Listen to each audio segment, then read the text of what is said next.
Hello, welcome to Organic Lecture A. This one will hopefully be quick. Most of it is review. Some of it is new content. I'll try to make the new content as quick and painless as possible. So organic chemistry is the chemistry of carbon. All of the compounds that contain carbon other than pure carbon and carbon dioxide and carbon monoxide are considered organic. That means it's a large category. Living things all contain organic molecules, proteins, fats, DNA, you name it, muscle, it's organic. All of our fuel sources are organic, everything from wood to kerosene to petroleum and our methane, and pretty much all of our foods except for minerals and vitamins, and most of our medicines are organic molecules. Organic does not mean healthy. It does not mean natural. It just means made with carbon. Why carbon? Carbon is cool for all kinds of things. Remember that carbon is made of 6 protons, 6 electrons, and 6 neutrons. When we do our Bohr model, we put our protons and our neutrons in the middle. 2 electrons in the first principal energy level, and then in the second principal energy level, there's only 4. Now, when we did Bohr models, we weren't real picky with Bohr models, but if we were talking about orbitals, you have to space those 4 around that second one first before you pair them up. When we did the Lewis dot model for carbon, we had to go around the clock. 1, 2, 3, 4. This means that carbon has 4 lone electrons, which means carbon can make 4 bonds. The elements in group 14 are unique this way, carbon and silicon being the 2 important ones. Carbon makes 4 covalent bonds, not only with other atoms, but with himself as well. Not only can he make covalent bonds with himself, he can form chains, he can form rings, those chains can have branches, and he can form single, double, or triple bonds. Remembering that carbon has to have 4 bonds, if we look at this model of 3 carbons together, if there are all single bonds between the carbons, this first carbon would need 1, 2, 3 hydrogens. This middle carbon needs 1, 2 hydrogens, and this last carbon would need 1, 2, 3 hydrogens, giving us the formula of C3H. 1, 2, 3, 4, 5, 6, 7, 8. But if we put a double bond between 2 of the carbons, this first carbon already has 2 bonds, so he needs 2 hydrogens. This carbon already has 3 bonds, he only needs 1 hydrogen. This last carbon has 1 bond, so he needs 4 hydrogens, giving us the formula of C3H. 1, 2, 3, 4, 5, 6. That makes them 2 different compounds. And if we were to make one with a triple bond between 2 of the carbons, same deal. This guy already has 3, he needs 1. This guy already has 4. This last one needs 3. When you draw structural models, you should always count to make sure your carbons have 1, 2, 3, 4 bonds. 1, 2, 3, 4. 1, 2, 3, 4. This would be a formula of C3H4. Jumping forward, there is reference table Q that's going to give us information about a class of organic compounds that we call hydrocarbons.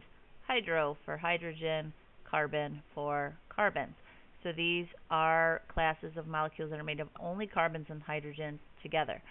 If they have all single bonds between the carbons, then they're called alkanes, and it ends in ane, propane, butane, methane.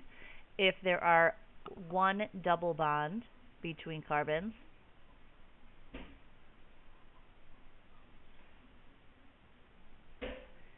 then they're called alkenes, ene, so you would have propene instead of propane. And if there is 1 triple bond between 2 carbons, then it ends in yne, so if there were 3 carbons, it would be called propyne. Reference table Q gives you the name of the class of hydrocarbon. It gives you something called the general formula. The N tells you the number of carbons. So if I told you that octane contains 8 carbons, and ANE says that it's an alkane, then we plug the 8 in for the N, so we'd have CH2 times 8 plus 2. That's this 2N plus 2 part, would give me 16, 17, 18 hydrogens. So you can figure out the formula of any hydrocarbon using these general formulas. They give you an example of the name, and they give you an example of the structural formula. For more on how to use reference tables for this unit, P, Q, and R, see the separate lecture about that, and we'll be talking about them in class. Organic compounds are made with covalent bonds. Most of them are the carbon-to-carbon nonpolar bonds in the middle of the chains. Because most of them are surrounded by hydrogens, it makes our molecules very nonpolar. So everything that you learned in bonding about nonpolar molecules is going to apply to most of our organic molecules. The nonpolar ones will follow van der Waals forces, so low melting points, low boiling points, typically gases. The larger the carbon chain gets, the heavier the molecule is, and the more likely it is to be a solid, and it will have higher boiling points and higher melting points. Because they're made with covalent bonds, they don't dissociate, so they are non-electrolytes. Remember, we said sugar water does not conduct electricity. Sugar does not dissociate into the smaller pieces. When we put 1 mole of an organic molecule in, like sugar, our C6H12O6, all we get out of it is 1 molecule of sugar dissolved in water, C6H12O6 aqueous, as opposed to when we put the NaCl in and it's split apart into sodium and chlorine. So that's covalent, stays together. This is ionic, dissociates apart, and will conduct electricity. Our nonpolar molecules, so van der Waals forces, we already talked about that. The higher boiling points. Even the really large ones have boiling points less than 300 degrees Celsius. That doesn't sound like a very low number, but that is relatively low compared to the ionic compounds. Review bonding if this is confusing to you. Go back and check out the bonding in van der Waals forces. Our organic reactions are going to be slow compared to the ionic reactions because it takes more energy to break all of those covalent bonds. So you're going to have to break the covalent bonds first, which takes a larger input of energy.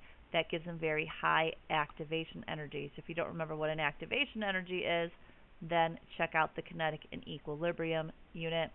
In order to do most organic reactions, we tend to use catalysts. A lot of times they're very strong acids, and we like to heat them to get the reactions to happen. One of the reasons that we're exotherms, we make our own heat, is all of those organic reactions happening in our body need about that 98.5 temperature. If we get too cold, the reactions don't happen and we die.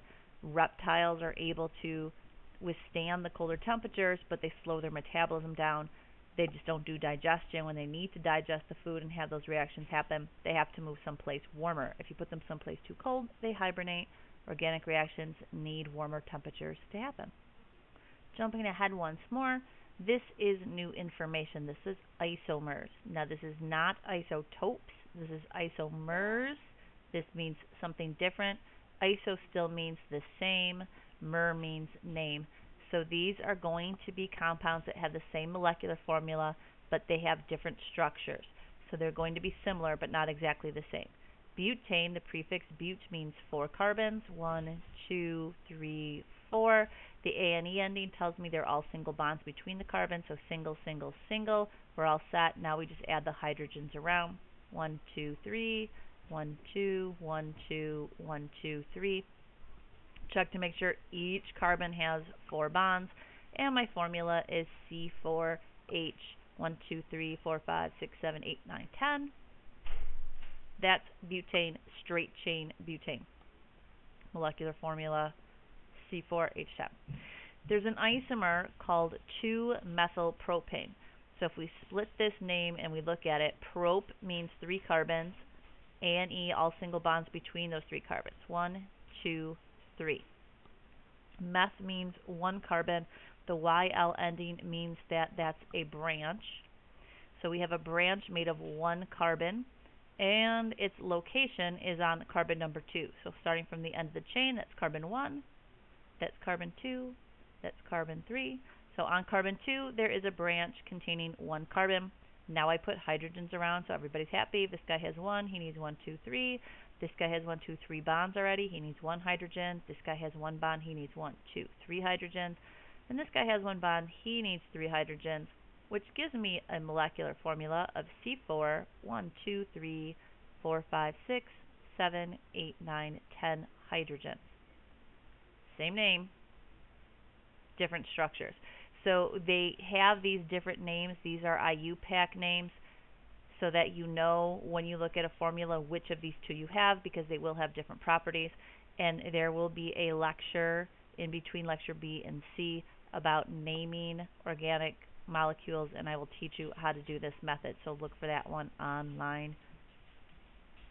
Saturated versus unsaturated compounds. When we talk about organic chemistry, we talk about this thing called saturated, and what we're looking for here is full of hydrogens.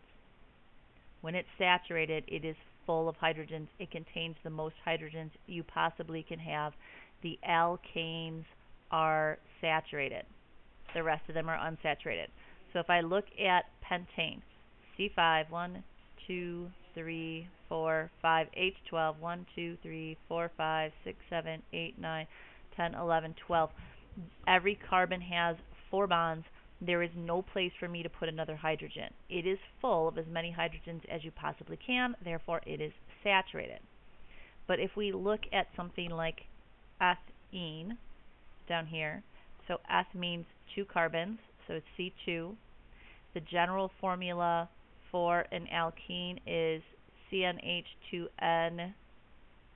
That's it. So it's going to be H4. And if I draw ethene, C2, 2 carbons, E tells me there's a double bond, so I put the double bond in. This carbon has 2 bonds, he needs 2 more, so there's my 2 hydrogens. This carbon has 2 bonds, he needs 2 more, so there's 2 hydrogens. 1, 2, 3, 4 hydrogens altogether. If I were to break one of these bonds, so if I were to break this bond, have something like this that now has 2 empty spots, and I could put hydrogens on there, I could put a halogen like a bromine or a chlorine on there, and now it becomes saturated and is an alkane.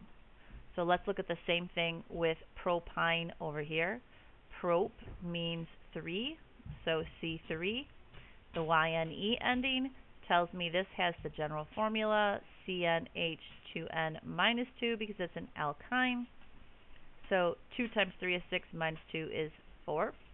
And then we'll draw it. So 3 carbons, 1, 2, 3.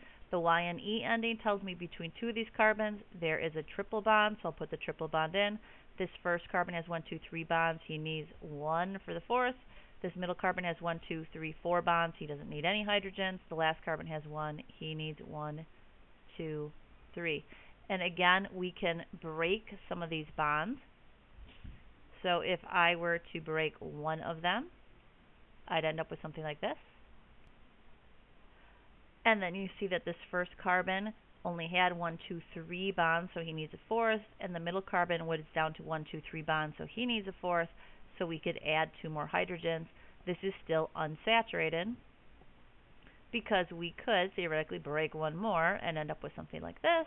So that first carbon had 2 hydrogens and 1 bond to the other carbon. He has 1 extra bond now where I could put another hydrogen. And the middle carbon had 2 bonds to other carbons and 1 hydrogen. And so now he also has a spot. This guy would now be saturated.